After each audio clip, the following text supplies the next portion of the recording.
My guess is you already know what anticipatory anxiety is, but really it's any kind of anxiety that is tied to a future event. Sometimes these can be major events that you're worried about.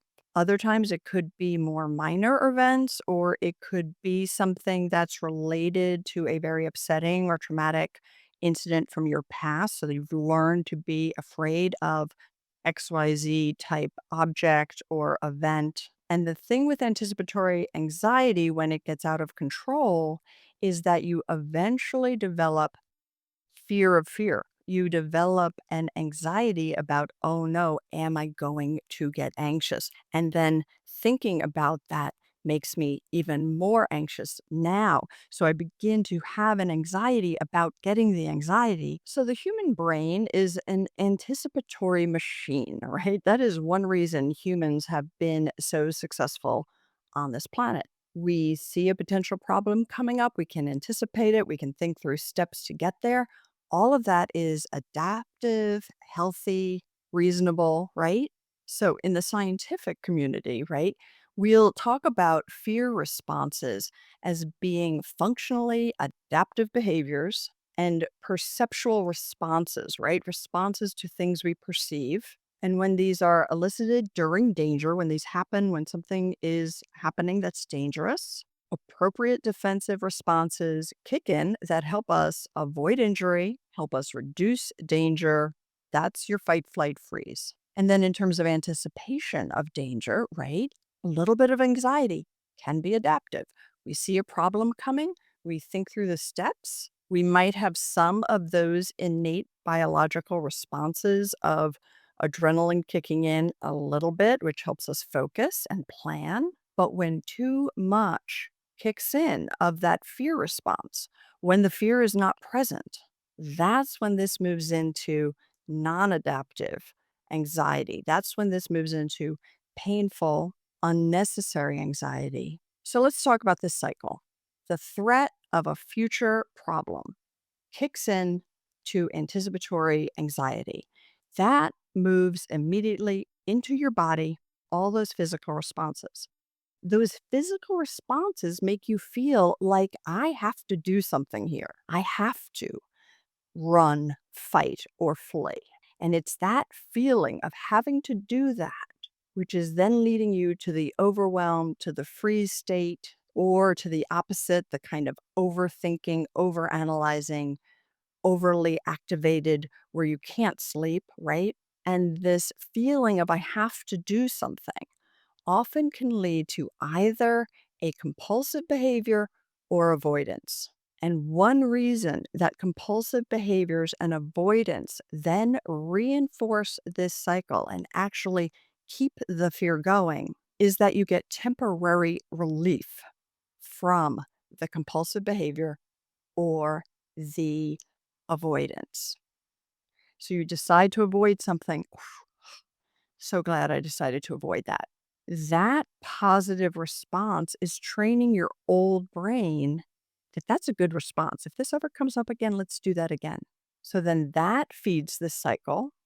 And then where does this cycle go? This cycle goes to that fear of fear. So it's not just a fear of one event, it's fear of any event like that. And you begin to experience those anxiety symptoms earlier and earlier and earlier.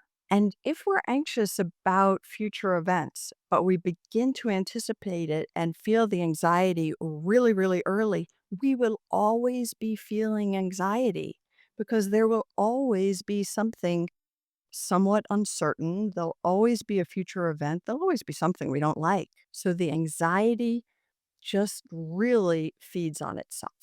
All right, so what can help? I am going to go through 5 tips, but I just want to say they are all interrelated. They all go together. Working with them as a whole will be the most helpful for you. So, the number one tip involves the first word, anticipatory, always reminding yourself that what you're imagining is not actually happening now, it's anticipating something. Now, I know anxiety convinces us fully that this horrible thing is going to happen or a horrible result will come. or that the chances are high enough that something horrible will happen so that we should be worrying. But this is your anxiety talking. This is a falsehood. It's actually not true. The anxiety response that you're having, we've already talked about, is not congruent with the situation. It's an excessive response, right? But your anxiety is going to really try to convince you of this. But continually bringing in this concept that this is anticipatory, it's not happening now. And that helps to create distance from your thoughts. I talk in a lot of my videos about the observer mind, which is an excellent thing to develop. It's the part of our mind that takes a step back, looks at our thoughts, and then decides, do we want to go with this or not? Gives us more distance, more perspective, and more agency. So labeling it anticipatory. Second tip is mindfulness. Now, this goes with anticipatory because once we recognize this is not happening now, we can bring our attention back to the present moment because anticipatory anxiety is almost the opposite of not being present. Well, it is the opposite, not the only opposite, but it's the opposite of being mindfully present. If we're mindfully really aware with our senses, then we can't be lost in the anticipatory anxiety. And before I move on to tip number 3, I do want to mention I have a free webinar called Rewire Your Brain for Joy and Confidence. And it's all about using these kind of tools to rewire the pathways, right? Because if we have automatic anticipatory anxiety or automatic fear of an event or fear of an item or an object or anything, if we have these automatic responses, we're creating superhighways in our brain. The synapses get myelinated together. It actually is a superhighway. Those get used to talking to one another and they do it super fast before you can intervene. So, the matter of retraining your brain really means bringing in some of these practices regularly. Tip number 3, the somatic methods of calming yourself. Because if your body is having that physical response to the anxiety, right, it kicks in so fast, using your frontal lobe to say, okay, that is not the appropriate response because this is anticipatory.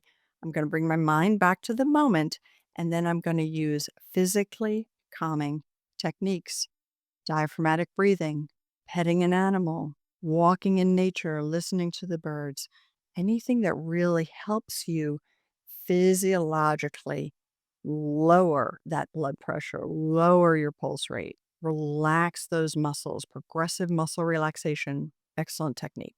All right, tip number 4, the movie technique. So, with the anticipatory anxiety, we talked about how your brain is creating a story and it is pretty catastrophic, probably, or at least really not good. Let's see if you can come up with a different story. Can you come up with a different ending? Your inclination is probably to create a really positive ending, but then your brain's going to kick in and be like, yeah, no, that's never going to happen. Never going to happen to me. I'm never lucky. Always this XYZ, or I'm not good enough, or I don't deserve that, or whatever the self criticism tirade that goes on is going to kick in if we make that ending too good.